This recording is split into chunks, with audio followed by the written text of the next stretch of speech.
the man who's been selected by the TUV as an Assembly election candidate for the party.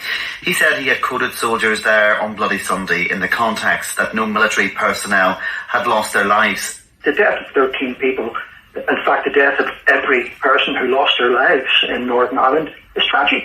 It's regrettable. And I come from Northern Ireland, and I wish not one person, I wish we'd never gone through it. So the comments I made were in respect of the soldiers, and no soldiers lost their lives. And let's be perfectly and brutally honest, had 13 soldiers lost their lives that day, then we wouldn't be having this conversation today. They would be just more forgotten victims.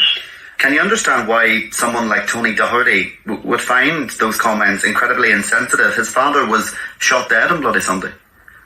Absolutely. I absolutely understand how he can find those comments insensitive. I absolutely understand the family's grief. You know, the loss of a loved one is tragic for any family, regardless of the circumstances. But there was many soldiers killed.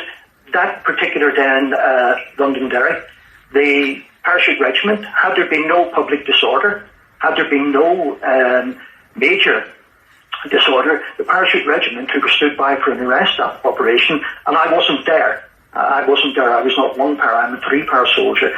So I wasn't there, so I can only comment on what I've read, what I've seen in television reports, and from speaking to soldiers who were there.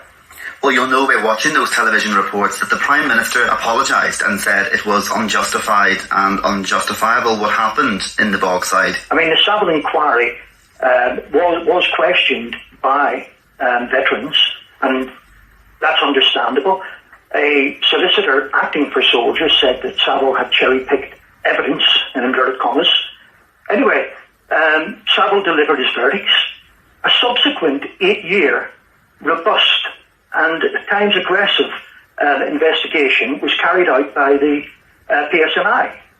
There was no evidence to support criminal charges against 15 soldiers, and evidence to support charges against one, which was never proven in court.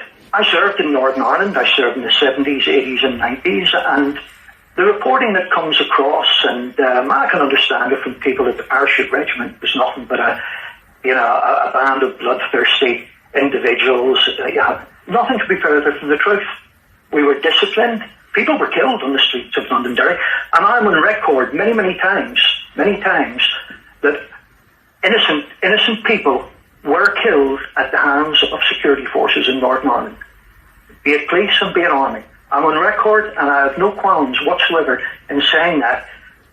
But having said that, the responsibility for people being killed rests at the fate of those who chose to bring weapons of war onto the streets and into the countryside of Northern Ireland. Do you accept that everyone that was killed was innocent?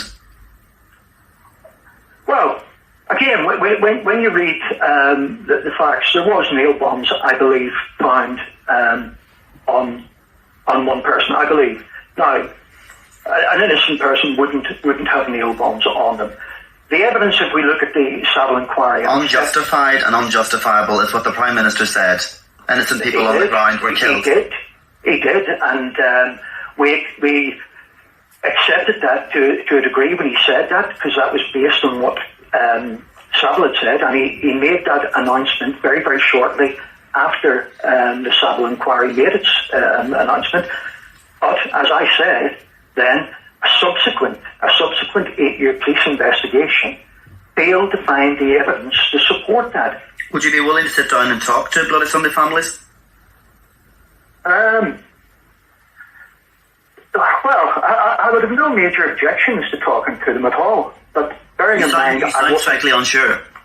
No, I wasn't there, so I don't know what I could tell apart from the general soldier experience and my experience that we didn't go out to inflict harm on people willingly. And I would gladly sit with anybody and discuss that.